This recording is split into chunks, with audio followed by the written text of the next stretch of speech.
Ladies and gentlemen, the NFL draft did conclude yesterday, and I want to let y'all know, man, I think Joe Schoen cooked. I think he absolutely cooked in this NFL draft. You've seen the grade in the thumbnail. Let's talk about the picks that we do have on the New York Giants. Let's talk about our new players and the new additions. And listen, I know a lot of people are going to come running saying, hey, hold on. Let's see how these players play. Of course, it's the NFL draft. You can say that with every team. But let's talk about the prospects that the Giants landed in terms of need, in terms of best player available, and seeing if they walked away with any talent. I think they walked away with a whole lot. And I think Joe Schoen killed it. I think he did. When you compare it to his previous draft classes, listen, we know last year's is shaping up to be one of his best draft classes so far. But I think when you look at the philosophy he had for this draft versus his first draft and even potentially another one, Joe Schoen was cooking this one. Let's talk about the draft grades. Let's talk about the players right now. First and foremost, Abdul Carter being the number 3 overall pick. Listen, I'm hype that Joe Schoen did not feel the pressure and take a quarterback at number 3. As you see, they ended up taking Jackson Dart with their later pick when they traded up, but they felt all the pressure in the world to get a quarterback in this class, but they didn't force it at 3. And that was the most important thing. I had Authentic on last week prior to the draft, and something that he spoke about was the fact that we took Daniel Jones in that draft class when we did, when we could have walked away with a talented player and potentially got a quarterback later in the round or even later in a different round. They didn't feel that pressure. They didn't succumb to it, and they ended up taking one of the best players in the draft. Abdul Carter, first year as an edge rusher, put up 12.5 sacks. That's not normal. His bend, his quickness, his get off is what's going to make him be one of the best pass rushers on the team and potentially in the whole division. I mean, you look at it, you got a division filled with guys that are going to get after the quarterback. I mean, Micah Parsons is a guy that's going to be compared to Abdul Carter for a very long time. But I think Abdul Carter has the makeup to be, talented. Extremely talented in this league, potentially being one of the best pass rushers in this league. Some people thought he was the best player in the draft, and the Giants land him at the number 3 overall pick. Now, listen, I don't want to harp on it too much, but people thought we were going to get Shedeur Sanders at 3. And when you look at it, man, seeing the way he slid, did you really want the Giants to take Shedeur Sanders at 3? Looking at how the rest of the league looked at him, granted, there's a lot of politics when it comes to that, but overall, I'm glad the Giants didn't force a pick. I'm glad they didn't force Jackson Dart. Listen, we're going to talk about Jackson Dart in a second, and I'm happy that he's going to be our quarterback for the future, but I'm glad they didn't do it at the number 3 overall pick, because you still get your top talent in Abdul Carter, and you still walk away with a quarterback for the future. Shout out to Abdul Carter. I'm expecting big things out of him, and once again, a pass rush consisting of Brian Burns, Kayvon Thibodeau, and Abdul Carter. Dexter Lawrence is going to be on the field, and we did draft one. Another guy that's going to be on the defensive front soon. Listen, this defensive line and this defense better turn up next year. We're known for having a good defense historically or even in recency. A lot of people think our defense was good. Listen, we added a lot of talent when you think about what we added in free agency and now the NFL draft. This defense should be set. Shane Bowen, it's on you. If this don't work, Shane Bowen, it's on you. I was preaching about the Giants adding more talent. They added a good amount of talent, especially on the defensive side of the ball. They need to make things work. Shout out to Abdul Carter. Shout out to Shane Bowen. He better tighten up. That's the first pick. Let's jump back into what the Giants and Joe Schoen did eventually.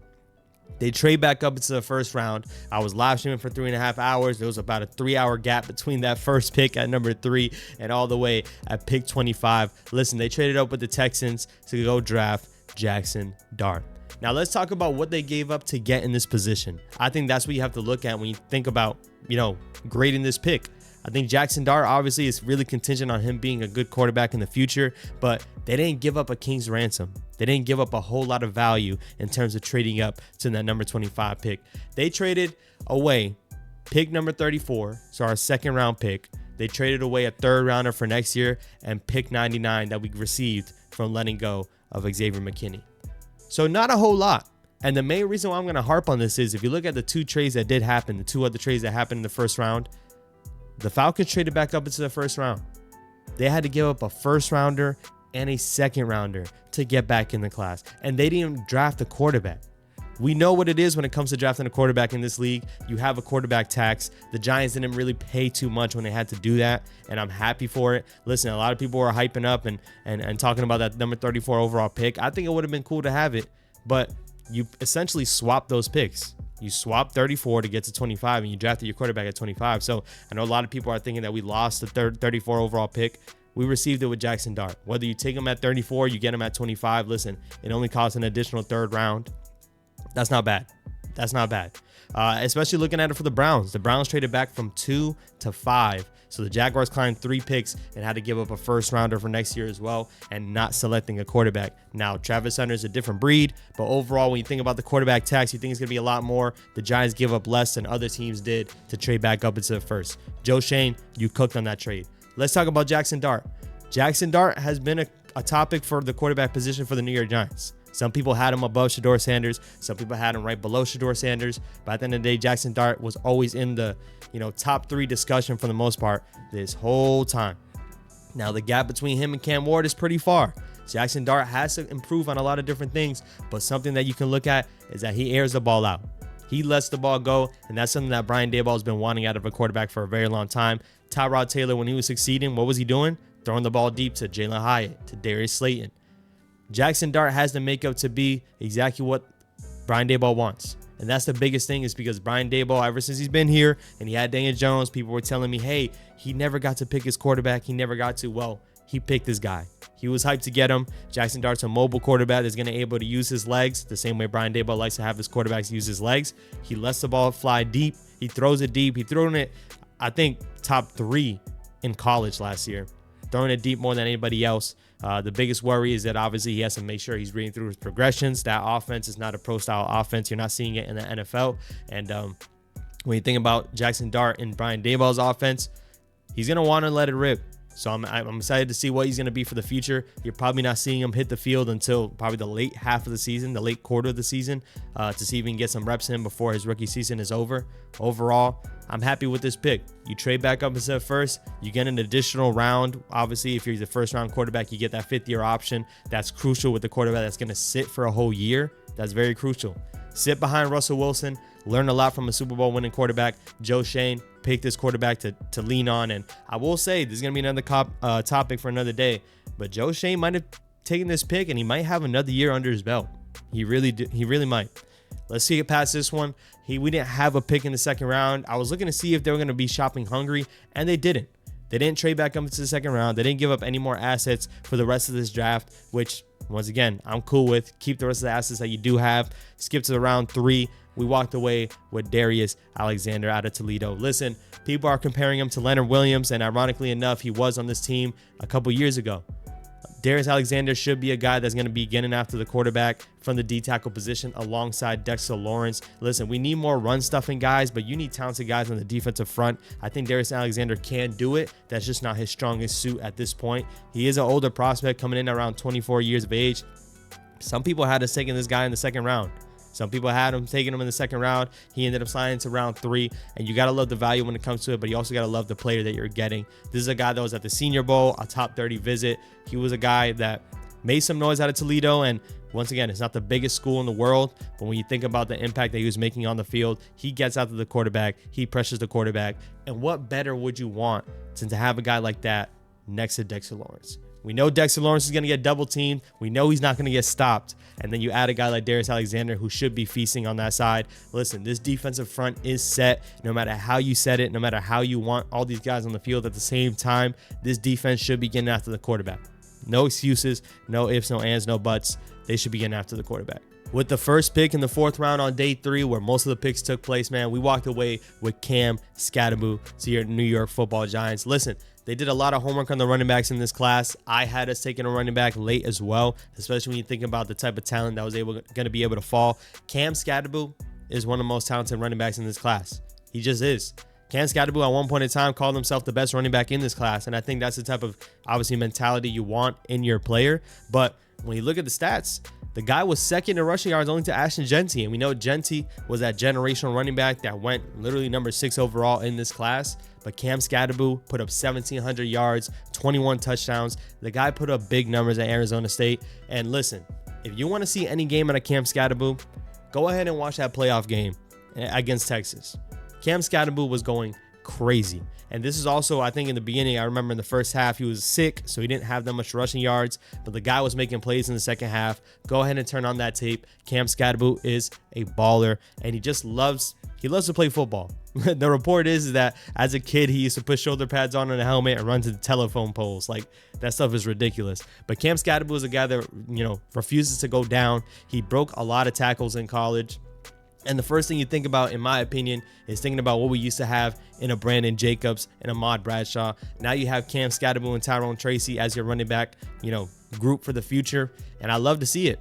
I want to call us the Detroit Lions light. I mean, you got Tyrone Tracy, who's going to hit the hole and he's going to have that breakaway speed. And you're going to have Cam Scadaboo being more of that physical runner that, listen, late in the fourth quarter, you probably don't want to go up against a guy like Cam Scadaboo because he's looking for content.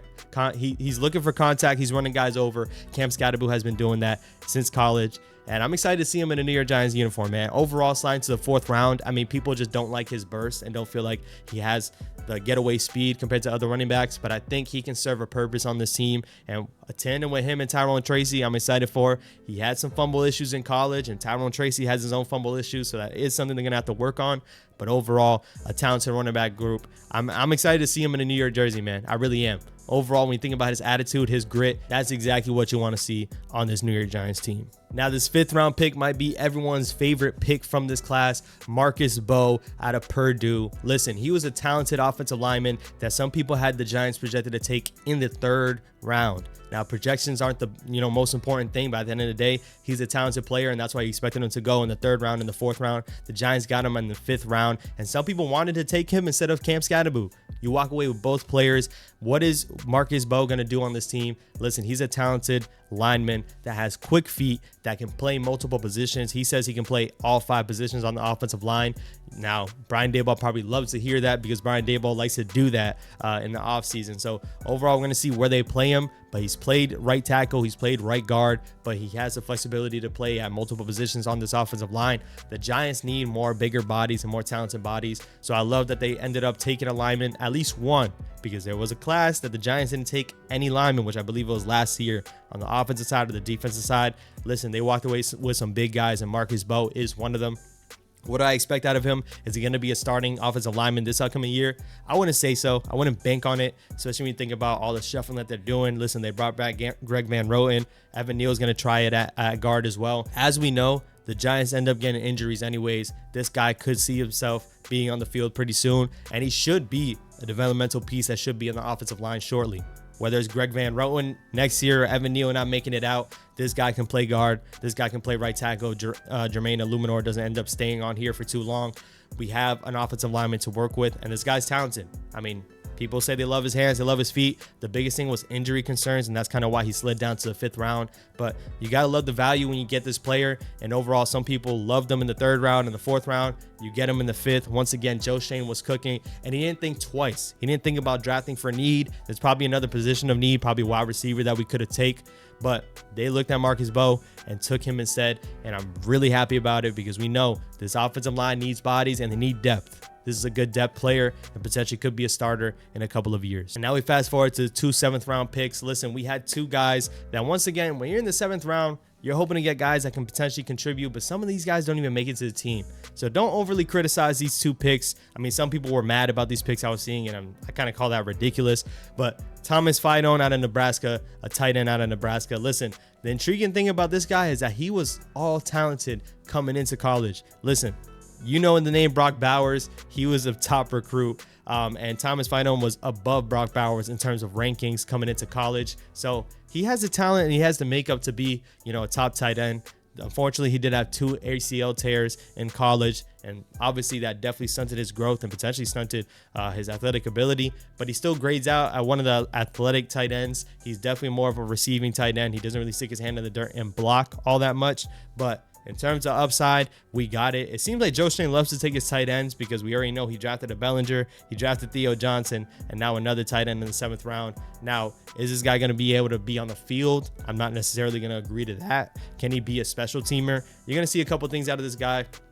But overall, in terms of talent, he had the talent at one point. It's probably still in there. Let's see if the Giants can capitalize on that and see if he can be a receiving tight end. I mean, see if he's a threat out there in space. Now, our last pick in the 7th round was Corey Black out of Oklahoma State, cornerback. This is a guy that you're probably going to see on special teams. He ranks out as one of the most, athletic corners in this class and one of the most athletic players overall. You're going to see him making his impact on special teams, in my opinion. And maybe is there a chance he can play corner? We added at that position with Paulson Adebo. We know we have Deontay Banks. We know we have Drew Phillips. So I wouldn't expect this guy to be on the defensive side of the ball to start off. You're definitely going to see him on special teams, but you might have to get used to the name overall at Oklahoma State. He was one of the top corners there. So we'll see if he makes an impact, but special teams is where you're going to see this guy land. I think Joe Schoen is learning a lot from his previous class. Listen, when you look at how he drafted when he first came out to the New York Giants with the 7 picks that he had and compared to now, it's completely different. I think he drafted the best player available and didn't necessarily draft for just need. Now, we needed talent, so you can argue, pick whoever's on the board and whoever's at the top of your board, but I feel like he leaned on that a lot more than he did in his previous drafts. So I love to see it. I'm really excited to see what this team can do, and I said it leading up to this draft class. The impact from this draft class is going to be huge on his tenure with the New York Giants and potentially the future. I'll speak on it again. Him taking Jackson Dart, and he's really not going to play this upcoming season. Is there a chance that you see both of these guys here at least for the next 2 years, Brian Daboll and Joe Schoen? That got to be the case for me, but that'll be another topic for another day. I want you guys to let me know down below, man. Grade this draft A through F. Let me know what it is. You already know where I stand. I think it's an A+. I'll give it an A+ in terms of the players that we walked away with and the impact that this should make on this team.